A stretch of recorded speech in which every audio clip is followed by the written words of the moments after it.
अस्सलाम वालेकुम रहमतुल्लाहि व बरकातहू। आज मैं बना रही हूँ शामी कबाब। ये 2 किलो शीप का गोश्त है, क्योंकि हमारे यहाँ शीप होता है तो हम शीप करते हैं। और 2 किलो शीप मैसू, onion, garlic, dua camada capula, लूक। अब इसमें डाल दिया हमने। शामी कबाब बनाने के लिए मसाला थोड़ा थोड़ा डालती हूँ मैं। ज़्यादा मसाले डाल दो तो टेस्ट ख़त्म हो जाता है। अभी हम गोश्त को पहले पकाएंगे, क्योंकि ये चने की दाल यहाँ की बहुत जल्दी गल जाती है, तो इसलिए मैं गोश्त जो है पहले गलाती हूँ। और जब 15 मिनट रह जाते हैं, 50 मिनट आफ्टर बिफोर, मैं इसके अंदर चने की दाल डाल दूँगी। और इसमें मसाला डाला है मैंने 2 टेबल स्पून कुटी मिर्च, थोड़ी सी काली मिर्च, लौंग, सफ़ेद ज़ीरा, नमक और सौंफ। ये बस मैंने डालना है, क्योंकि ये 2 किलो है तो इसी हिसाब से मैं ये चीज़ें डाल रही हूँ। अभी इसमें चला जाएगा और इसको कम से कम 1 आवर कुक करेंगे हम। जब ये गल जाएगा तो फिर हम इसमें चने की दाल डालेंगे और फिर आपको दिखाएंगे कि 2 किलो चने की दाल में 2 किलो गोश्त में 1 पाव चने की दाल इनफ होती है। क्योंकि गोश्त का मज़ा आता है, वरना दाल दाल का मज़ा आता है तो गोश्त का मज़ा नहीं आता है। तो 2 किलो में 1 पाव चने की दाल इनफ होती है। तो फिर मिलते हैं जब ये कुक हो जाएगा। फिर उसके बाद आपको मैं अगला स्टेप बताऊंगी। क्योंकि मिर्चें मैंने थोड़ी कम डाली चिली, क्योंकि मुझे ग्रीन चिली भी डालना है, अदरक भी डालना है। अदरक तो नहीं डालूंगी, लेकिन हाँ, हरा धनिया, हरी मिर्चें ये ज़रूर डलेगी। और प्याज में इसी के साथ ही पका लूँगी। मैं शामी का ऊपर से प्याज नहीं डालती, क्योंकि मुझे फ्रीज भी करना होता है, तो इसलिए मैं इसी के साथ कुक कर लेती हूँ। तो वेरी सिंपल रेसिपी है। यूपी के सारे लोग ज़्यादातर ये बनाते हैं। और आप सोच रहे होंगे कि धनिया तो डाला नहीं इसमें थोड़ा सा, क्योंकि धनिया यहाँ है नहीं मेरे पास, कोरिएंडर पाउडर। तो सिर्फ सौंफ डाल दी है, लहसुन, प्याज, कुटी मिर्च, नमक। बस ये चीज़ें डाल के मैं इसको 1 घंटे के लिए पकाऊंगी। जब देखूंगी बिल्कुल गलने पे आ गया, फिर इसके अंदर मैं 1 पाव चने की दाल डाल दूंगी। जब तक के लिए अल्लाह हाफिज़। अब मैं इसको छुपा देती हूँ।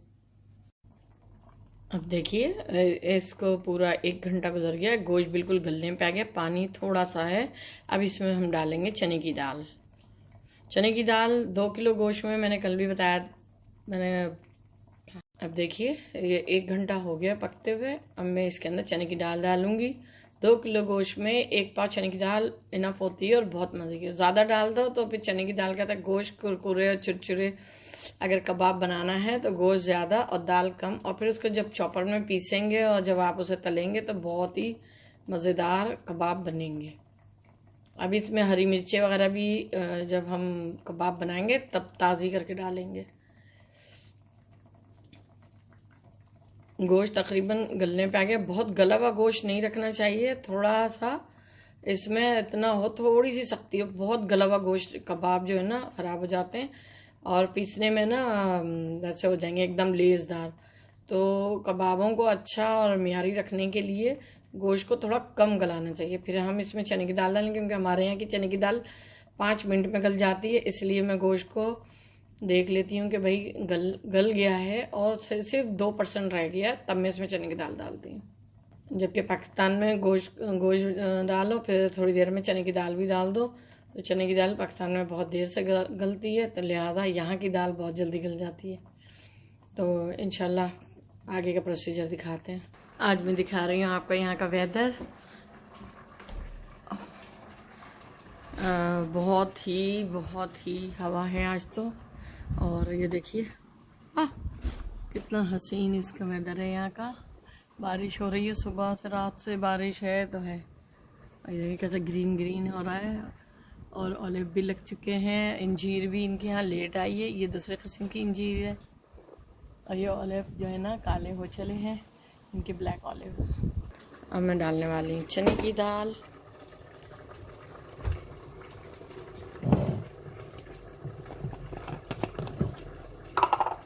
ये एक बाउल है मेरे पास, इसके अंदर 1 पाव चने की दाल आ जाती है, तो मैं इसका नाप रखती हूँ। तो आपके पास अगर थैलिया बैग में जो भी है आप नापने का है तो नाप लीजिए। मैं अंदाजे से डाल देती हूँ ज़्यादातर चीज़ें। अब मैं इसको थोड़ा धो के फिर डालती हूँ। अब इसमें थोड़ा ही पानी है, लेकिन मैंने चने की दाल डाल दी है। तो 2 किलो में 1 पाव चने की दाल इनफ होती है, वरना फिर चने की दाल दाल कैसे लगते हैं ना, जैसे बेसन के कबाब खा रहे हैं।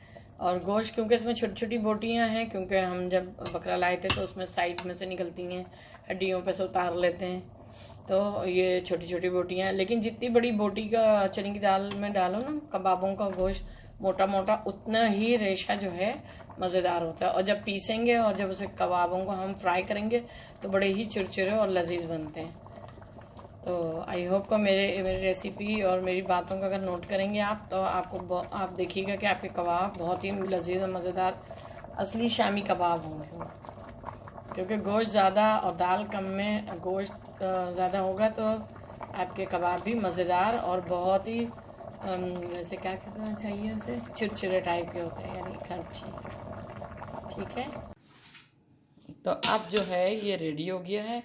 और इसमें दाल देखें ना ज़्यादा बहुत गली हुई है और ना ही बहुत ज़्यादा मैश हुई हुई है, बस थोड़ी सी हल्की सी वो रखनी होती सा। और अब हम इसमें चॉपर में ये पीसने वाले हैं। अब इसमें हरी मिर्चें और हरा धनिया बस डालना है, बाकी जो सारी चीज़ें इसमें ऑलरेडी मैं डाल चुकी हूँ। बस अब हम धीरे धीरे अब ये पीस रहा है तो ये पीस जाएगा। तो हरी मिर्चें हरा धनिया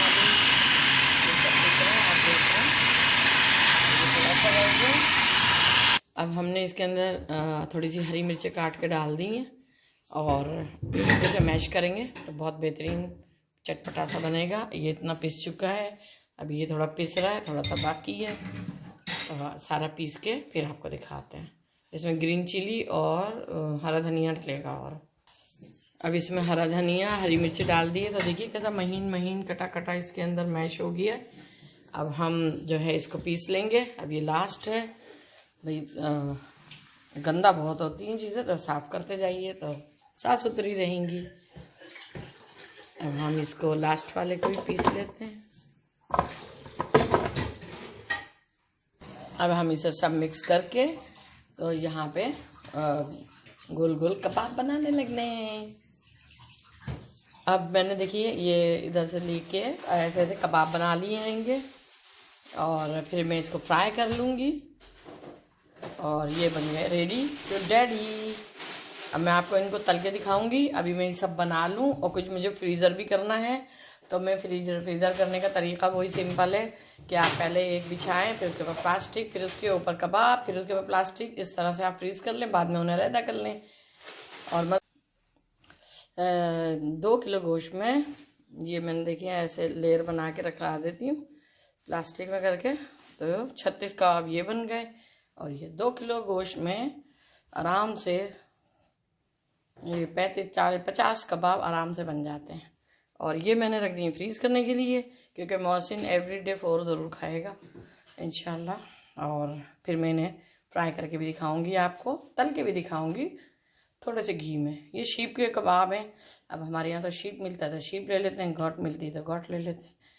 वैसे यहाँ ठंडा इलाका है तो यहाँ के लिए बेहतरीन है ये। अल्लाह पाक सबको दे, हम सबको दे, बहुत दे परवरदिगार सबके पेट भरे रहे, आमीन। कबाब को फ्राई करने लगे हैं।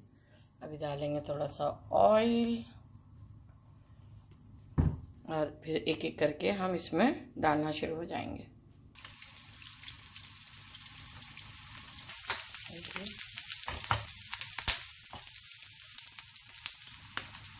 बस कबाबों को 2 मिनट जो है बहुत होते हैं। पहले हाफ मिनट जो है high flame and after low flame. 2 minute one side, 2 minute two side, 4 minute is ready your kebab. जिस कबाब में दाल ज़्यादा होगी उसे कुक ज़्यादा करना पड़ेगा, जिसमें गोश्त ज़्यादा होगा उसको कम कुक करना पड़ेगा, और वो बहुत अच्छे क्रिस्पी बनते हैं, बहुत ही मज़ेदार और सौंदे बहुत होते हैं। तो आप दाल कम डाल के और गोश्त ज़्यादा डाल के अगर कबाब बनाएंगे तो बहुत ही टेस्टी बनेंगे। और जितना हम गोश्त की बोटी बड़ी लेंगे उतने ही कबाब जो है ना ज़्यादा रेशे और ख़ूबसूरत बनेंगे। और अगर जितना हम छोटा या कीमा लेंगे वो बहुत ज़्यादा ना क्या नाम है उसका, चिकने चिकने पतले पतले ऐसे होंगे तो लगेगा चने की दाल के शायद कबाब बनाए, लेकिन गोश्त जिसमें ज़्यादा होगा वो कबाब बहुत ही शामी वो ही कहलाते हैं। तो आप 2 किलो में 1 पाव चने की दाल डाल के देखिएगा। और दाल भी थोड़ी सी सख्त रखना है, बहुत ज़्यादा गली हुई दाल जो है ना वो भी बहुत अच्छी नहीं होती। बस ऐसी हो कि हाँ भाई गल गई है, लेकिन बहुत ज़्यादा टूट जाए, 2-3 टुकड़े हो जाए, वो सही नहीं होती है दाल। और छिलके पीछे तो और अच्छे होते हैं, मैंने तो चॉपर से पीस लिया था। और अब ये और कबाब रह गए हैं, इन्हें भी मैं तलने वाली हूँ। अब देखिए कितने अच्छे रेडी हो गए हैं कबाब, और आई होप कि आपको अच्छे लगेंगे। और हम खाना खाने वाले हैं, 2 बार टेक, 2 बार हराना, 2 विजयनिया।